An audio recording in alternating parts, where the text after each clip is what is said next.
Ang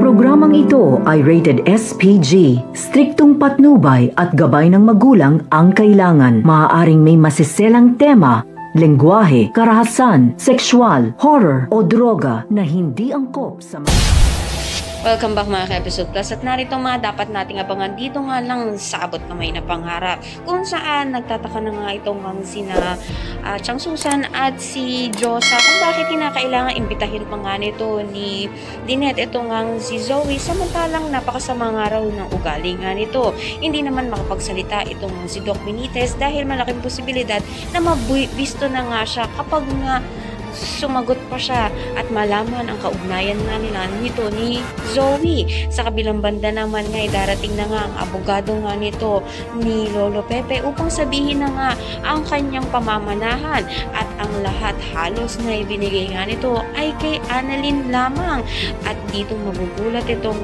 si Moira na wala ngang pinamanahan itong si Lolo Pepe dito sa kanyang anak na si Zoe.